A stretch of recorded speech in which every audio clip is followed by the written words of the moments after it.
vamos para Canadá. Hoy debe ser un día muy triste para muchos canadienses porque el primer ministro Justin Trudeau anunció que renunciaba, dijo que, ahora lo vamos a escuchar igual, pero que habló con su familia, que recapacitó, que se da cuenta que Canadá merece un líder mejor que él.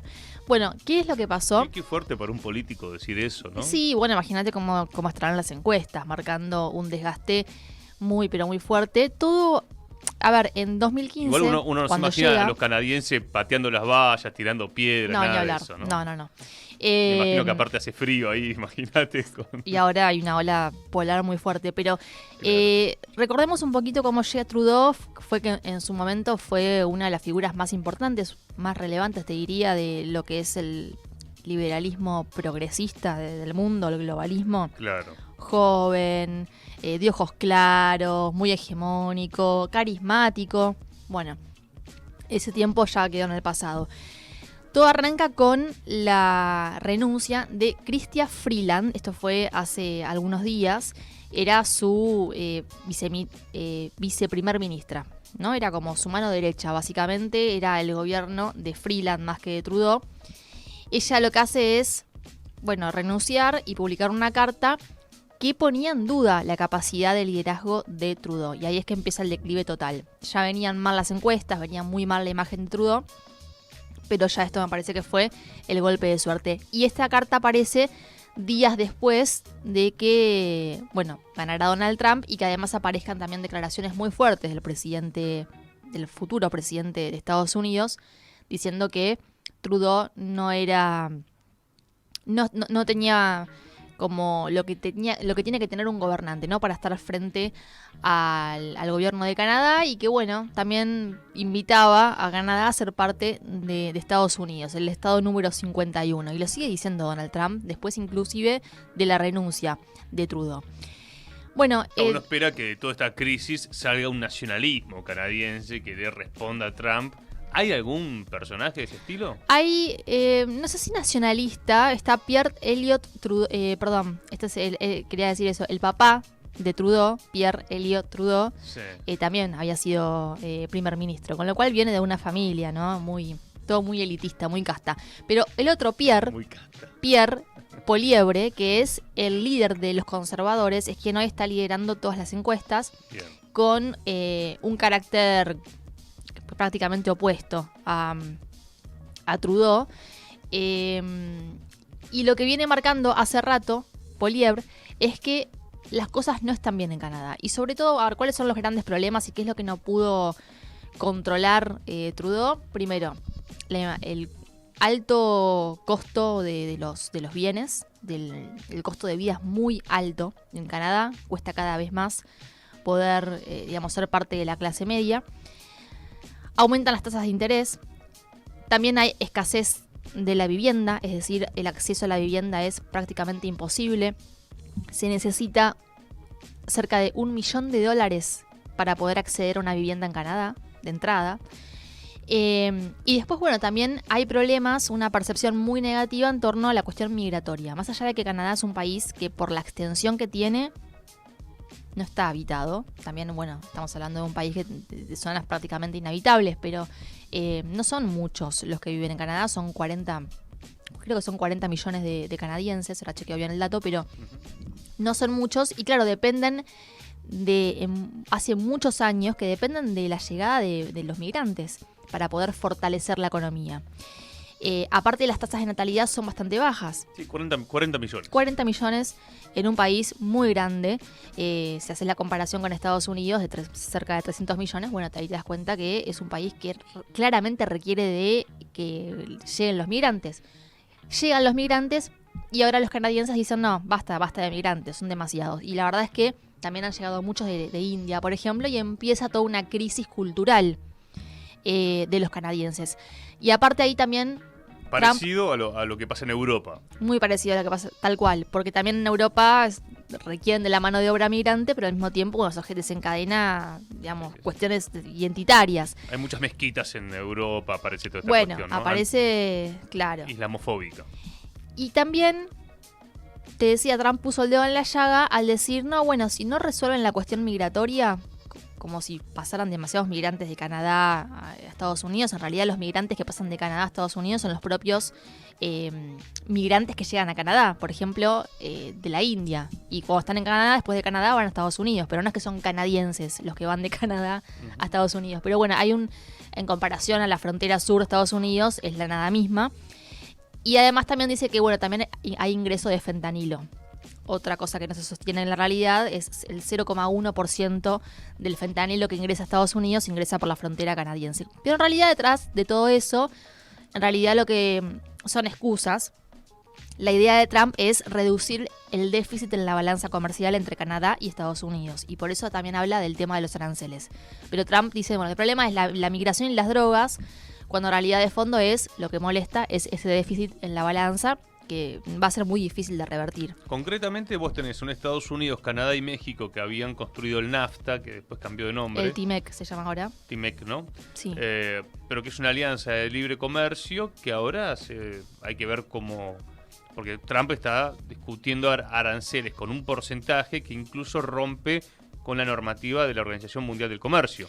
Rompe con absolutamente todo. Con todo, entonces por eso se viene una etapa un nuevo orden mundial con los continentalismos o los nacionalismos o soberanismo, algunos le dicen, que es, bueno, puertas adentro y ver cómo se da esta guerra comercial. Bueno, Pierre Poilievre, lo que dice justamente, hay que eliminar el impuesto al carbono, basta de política verde. Hay que construir viviendas, el Estado tiene que construir viviendas, no es menor.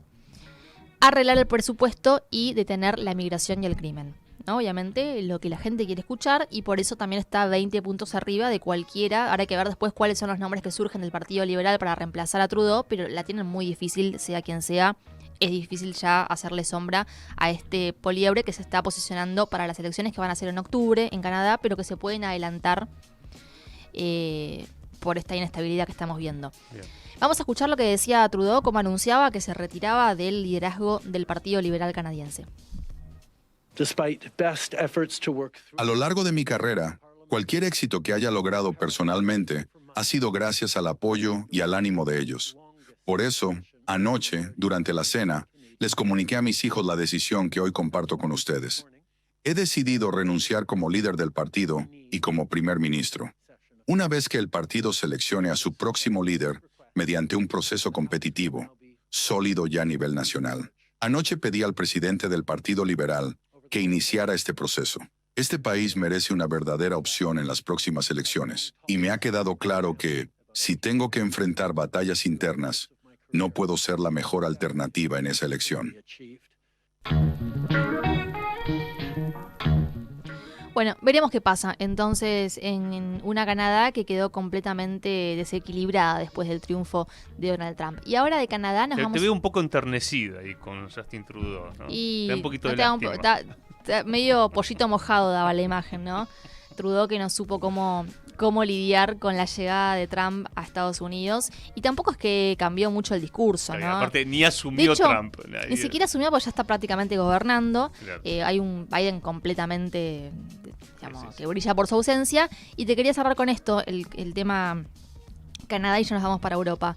Donald Trump está teniendo mucho más respeto por Claudia Sheinbaum que por el propio gobierno canadiense. Uno diría, bueno, son más aliados. No, la realidad es que tiene respeto por Sheinbaum, está interesado en muchos contactos entre el gobierno de Sheinbaum y los asesores de Donald Trump, incluso antes de que él ingrese a la Casa Blanca, para ir, encontrando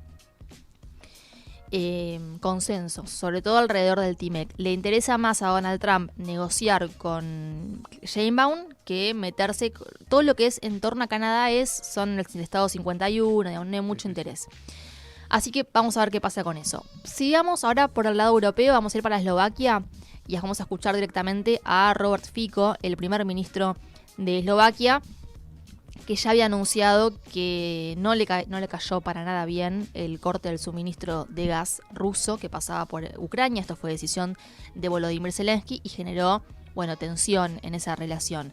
Y dijo que va a discutir con su equipo el suministro de electricidad a Ucrania. Ucrania realmente necesita, de hecho, Eslovaquia exportó casi 2,5 millones de megavatios por hora de electricidad de Ucrania, que necesita, te digo, justamente porque necesita superar las carencias energéticas derivadas de los bombardeos rusos a toda la parte de la infraestructura eléctrica, y puso en duda que esto continúe. Y además también puso el foco en los refugiados ucranianos. Eslovaquia limita con Ucrania, con lo cual llega una buena cantidad de refugiados a ese país. Escuchemos entonces las palabras de Robert Fico. No quiero que Eslovaquia sea una maleza como la que vemos esos días, cuando se detiene el tránsito de gas a través de Ucrania, lo que tendrá impactos drásticos en todos nosotros en la Unión Europea, pero no en la Federación Rusa. Por lo tanto, queridos amigos, en 2025 mantendremos una política coherente, orientada hacia los 4 rincones del mundo, en una política exterior activa basada en el cumplimiento de derecho internacional y la no injerencia en los asuntos internos de otros, y especialmente para perseguir nuestros objetivos e intereses del Estado Nacional Eslovaco, siendo la paz la cima de nuestra pirámide de intereses. Yo para que agradezcamos las temperaturas que tenemos acá en Buenos Aires. Yo sé que hoy hay máxima de 30 grados y que gente del Team Invierno como Leila Vitar pueden estar medio quejosos al mediodía. Sí. Pero fíjate, en Eslovaquia hoy hace 4 grados de máxima, menos 1 grado de mínima, llueve hoy, mañana y pasado. Te quiero ver con lluvia y con 4 grados de máxima. Y sin poder prender la estufa porque si no te viene una millonada, porque ya se quedaron sin gas ruso, que era barato. Me congelo. Te decía, bueno, el tema refugiados puede ser la carta que juegue Fico. Claro. Esto después le puede valer un castigo por parte de la Unión Europea. Eslovaquia tiene cerca de 113.000 refugiados. Aparte hay ayudas, obviamente hay un dinero, recursos europeos que van hacia los refugiados. Pero fíjate que no se compara, por ejemplo, con los casi 1 millón de refugiados ucranianos que hay en Polonia. Otro de los países, ¿no? Pero Polonia viene acompañando la política de Ucrania. Está en la lógica globalista. Ahora, Hungría, Eslovaquia, Rumania también, Georgia. Exacto. Bueno, Hungría y Eslovaquia son los 2 países que también limitan con Ucrania, que están diciendo, para un poquito, no te pases Zelensky, ¿no? Pero aparte, en pleno invierno, Ucrania dice no más gas ruso. ¿Y cuál es la opción? Es comprar el gas licuado que trae Estados Unidos, es comprar el gas ruso terciarizado por India. Es mucho más caro. No, ya, la propuesta había sido, te doy 500 millones para que compres gas, 500 millones que no son de Ucrania, no son rusos, de los activos congelados. Y Fico se negó, porque eso también implicaba tensar las relaciones con Moscú. Así que vamos a ver qué pasa, cómo lo resuelven en Eslovaquia, cómo lo resuelve en realidad la Unión Europea, porque Eslovaquia es parte de la Unión Europea y esto es un problema que tiene un miembro del bloque como consecuencia de una decisión unilateral que toma Zelensky, presidente ilegítimo de un país que no forma parte del bloque. Así que vamos a ver qué pasa.